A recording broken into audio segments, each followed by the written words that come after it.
Hey everyone, welcome back to the channel. Before we begin tonight's video, I want to give you a fair warning. The 3 stories I'm about to share with you are unlike anything I've covered before. They came from listeners just like you, and honestly, they left me completely speechless when I first read them. These aren't your typical ghost stories or urban legends. These are real experiences that happened to real people, and the evidence they provided, well, you'll understand why I had to share them. So turn off the lights, put on your headphones, and whatever you do, don't watch this alone. Let's begin. This first story comes from Sarah, a security guard who worked the night shift at a pharmaceutical research facility in Portland, Oregon. Sarah reached out to me 3 months ago, and what she told me still gives me chills. Sarah had been working security for about 2 years when this happened. The facility was modern, state-of-the-art, with motion sensors, cameras, and electronic key card access for every door. During her shift, which ran from 11 p.m. to 7 a.m., Sarah was completely alone in the building. The facility had 5 floors. The basement housed storage and utilities. Floors 1 through 3 were laboratories and offices. The 4th floor was executive offices and conference rooms. Sarah's post was at the main desk on the 1st floor, where she could monitor all the security feeds. It was a Tuesday night in November when everything changed. Around 1:30 a.m., Sarah was doing her routine check of the camera feeds when she noticed something odd on the 4th floor hallway camera. The motion sensor light had activated, illuminating the empty corridor. This wasn't unusual. Sometimes the building would settle, or a small vibration would trigger the sensors. But then she saw it. A shadow moved across the hallway, just at the edge of the camera's view. It was human-shaped, but it moved wrong. Too fluid, like it was gliding rather than walking. Sarah switched to the adjacent camera feed, but saw nothing. She cycled through all the 4th floor cameras, empty hallways, dark offices, everything normal. She decided to investigate. Taking her flashlight and radio, Sarah headed to the elevator. The ride to the 4th floor felt longer than usual. When the doors opened, she was greeted by complete silence and the faint smell of something she couldn't identify. Something sweet, but wrong. She checked every office, every conference room, every corner of that floor. Nothing. The motion sensors hadn't activated since she'd been up there, and her key card logs would later show that no one else had accessed that floor in over 48 hours. Sarah returned to her desk, convinced she'd imagined it. But as she settled back into her chair, she glanced at the 4th floor camera feed and froze.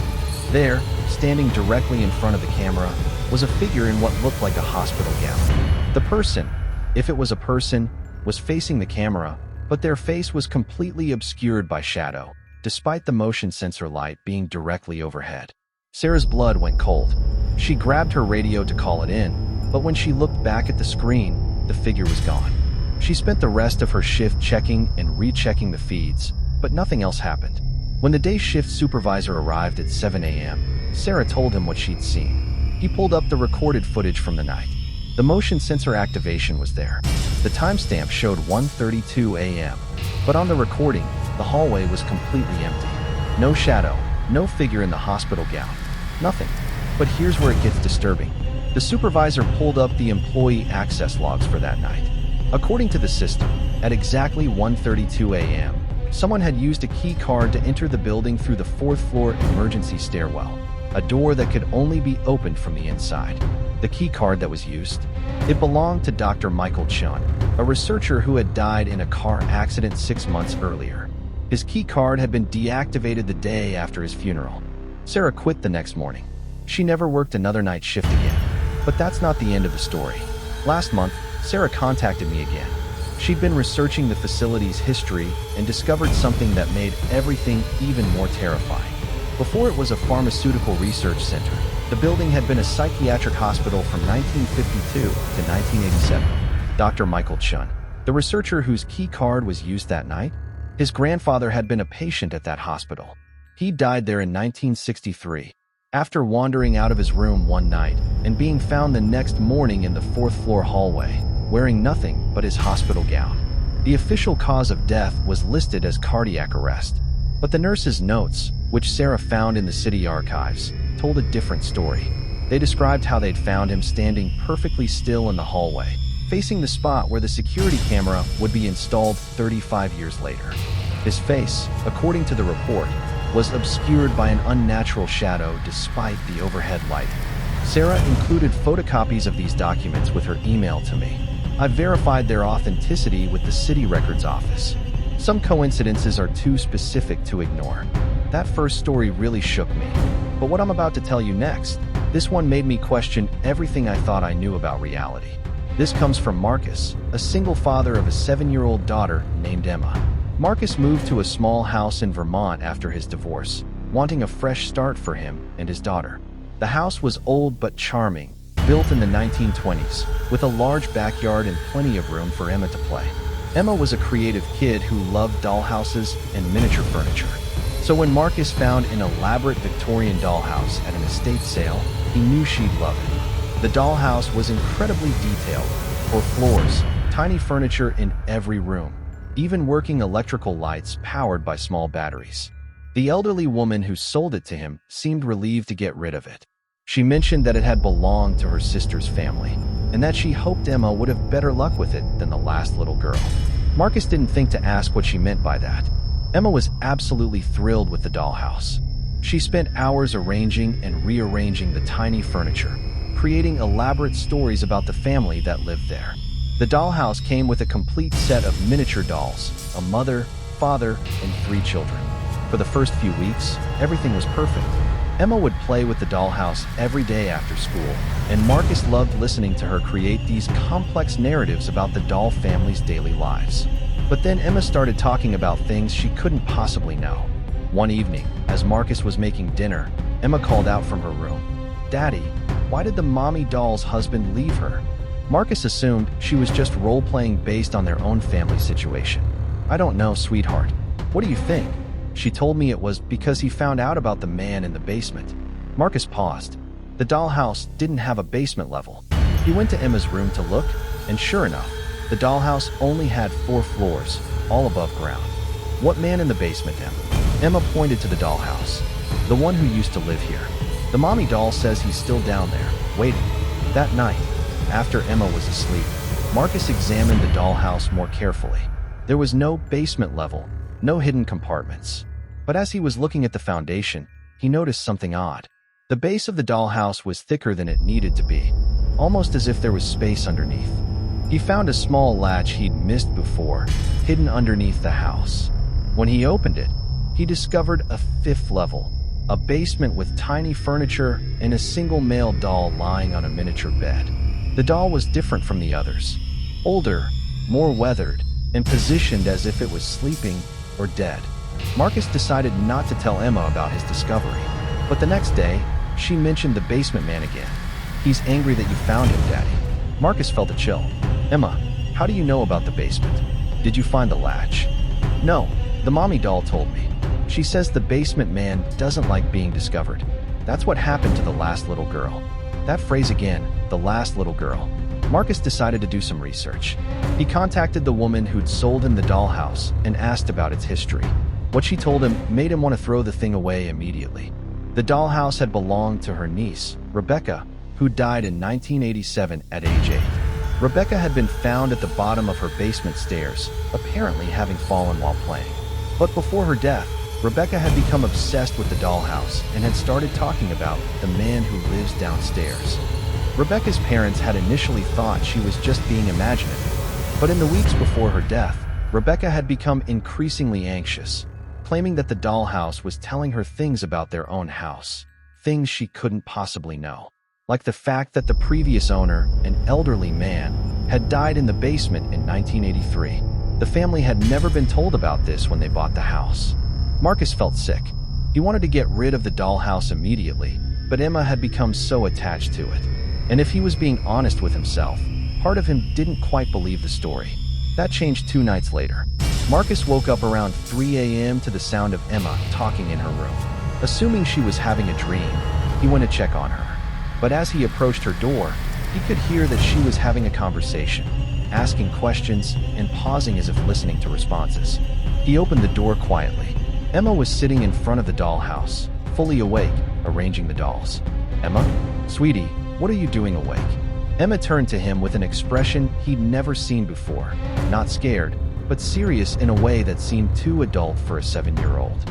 The mommy doll says there's something you need to know about our house, Daddy. Marcus knelt down beside her. What does she say? Emma moved the mother doll to the dollhouse's kitchen and pointed to the floor. She says to check under the kitchen, in the basement. She says the man who lived here before left something important. Marcus's blood ran cold. Their house did have a basement, accessible through a door in the kitchen. He'd been down there a few times. It was just storage space and utilities. Against his better judgment, he decided to look. With Emma safely back in bed, Marcus went down to the basement with a flashlight. The concrete floor was old and cracked in several places. But in one corner, directly below where the kitchen was located, there was a section that looked different. Newer concrete, roughly patched. Marcus found a hammer and chisel in his toolbox. What he found when he broke through that patch of concrete still haunts him. It was a metal box containing dozens of photographs and newspaper clippings. The photographs showed various families who had apparently lived in the house over the years. The newspaper clippings were obituaries and missing persons reports dating back to the 1950s. Every single article was about a child who had died or disappeared while living in that house. The most recent clipping was about Rebecca, the little girl who'd owned the dollhouse. But there were others, children who'd apparently fallen down the basement stairs or who'd simply vanished without a trace. And at the bottom of the box was a handwritten note. They all played with the dollhouse first. It shows them what happened. It shows them what's going to happen. Marcus packed up Emma and their belongings that same night. They stayed in a hotel while he arranged to sell the house. He never told Emma what he'd found, and he donated the dollhouse to a charity, though he sometimes wonders if he should have destroyed it instead. 3 families have lived in that house since Marcus and Emma moved out. According to public records, each family had young children.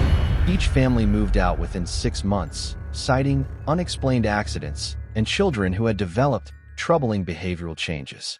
Marcus still has copies of everything he found in that basement. He sent them to me, along with the property records showing the pattern of short-term ownership and the public records of the various children's deaths over the decades. I verified what I could. The deaths and disappearances all happened exactly as described in those newspaper clippings. The dollhouse has never been recovered. If those first 2 stories disturbed you, I apologize in advance for what I'm about to share. This final story is the most recent one I've received, and honestly, it's the reason I've been hesitant to make videos lately. Last summer, Jake got a call from a woman named Mrs. Peterson. She wanted to book a family portrait session for what she described as a very important family reunion. She was willing to pay double his usual rate, but she had one specific requirement. The session had to take place at night in her family's old photography studio. Jake thought this was unusual, but the money was too good to pass up. Mrs. Peterson explained that the studio had sentimental value. It had been in her family for generations, and she wanted the reunion photos taken in the same place where her ancestors had taken their family portraits. She gave him an address in the older part of the city and told him to arrive at 9 p.m. sharp on Saturday night. She would meet him there with the rest of the family. When Jake arrived at the address, he found himself standing in front of an old brick building that looked like it hadn't been used in decades. The windows were boarded up, and there was no sign indicating it had ever been a photography studio. Mrs. Peterson was waiting for him outside, along with about 15 other people of various ages. What struck Jake immediately was how formal they were all dressed.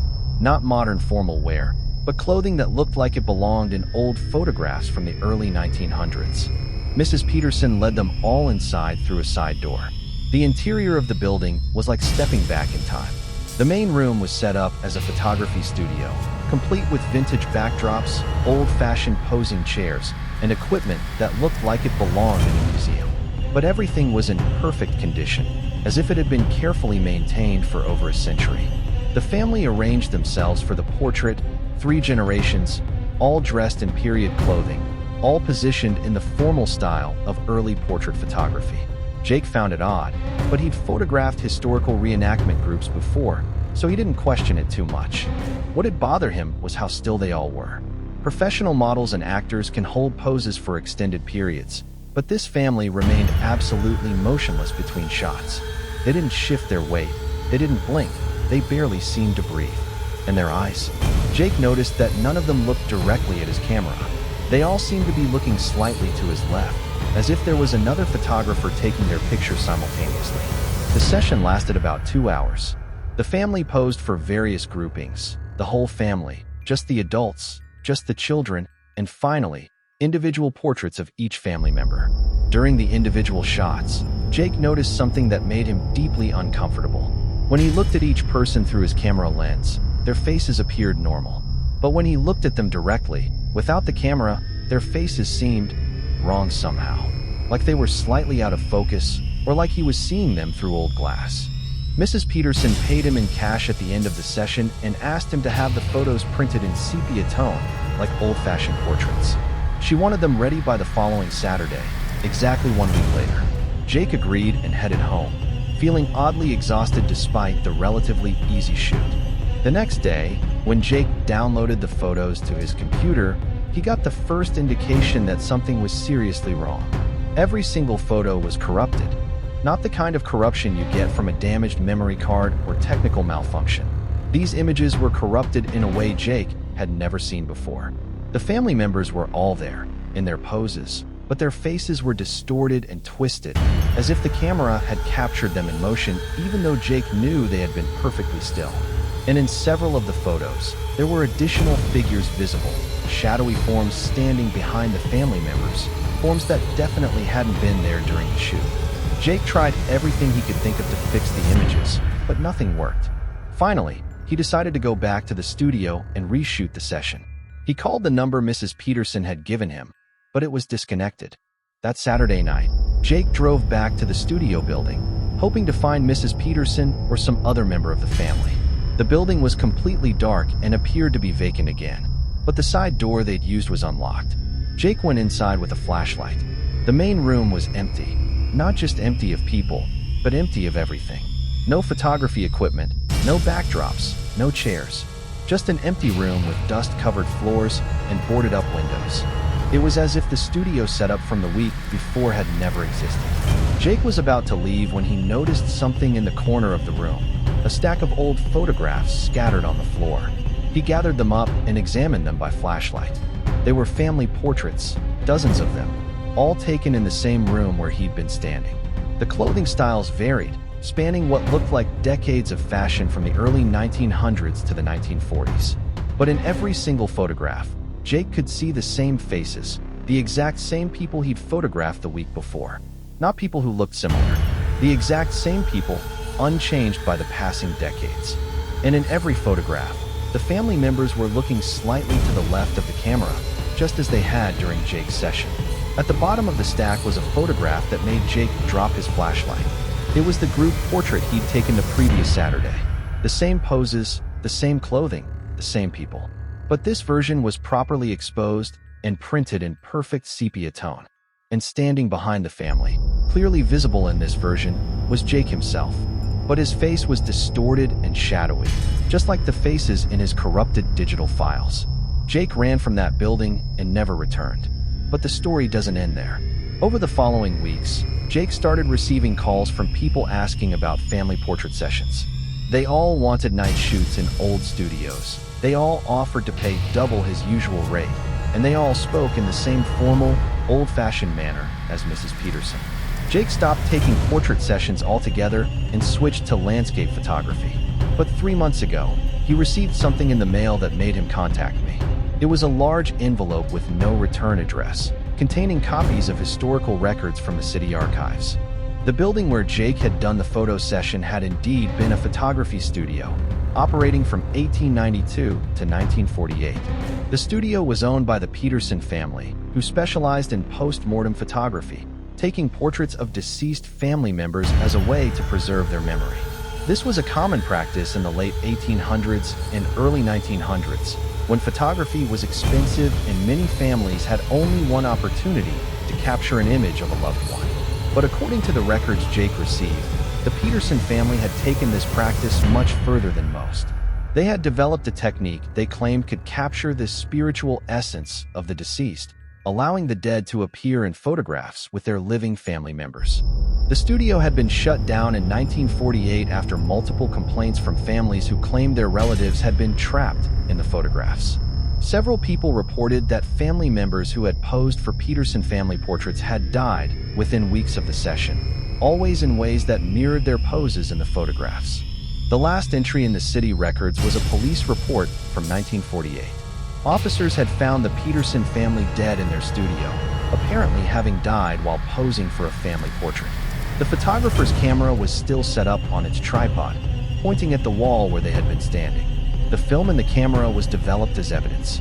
According to the police report, it showed the Peterson family in their final pose, but behind them, barely visible, were the shadowy forms of dozens of other people. People who had been clients of the studio over the years. People who had never been seen alive again after their portrait sessions. Jake included a copy of that final photograph with his letter to me. I've stared at it for hours, trying to make sense of what I'm seeing. The Peterson family is clearly visible in the center, but the shadowy figures behind them. I can't be certain, but some of them look like they might be wearing modern clothing, including what might be a photographer's vest, like the one Jake described wearing that night. Jake hasn't taken any photographs since then. He sold all his equipment and moved to a different state. But he wanted me to share his story as a warning to other photographers. Be careful about unusual requests. Be careful about clients who offer too much money for simple jobs. And if you ever find yourself in a situation that feels wrong, trust your instincts and leave. Some photographs are meant to capture a moment in time. Others might be meant to capture something much more permanent. Those were 3 horror stories that left me speechless. Which story scared you the most? Comment below and subscribe for more true horror stories.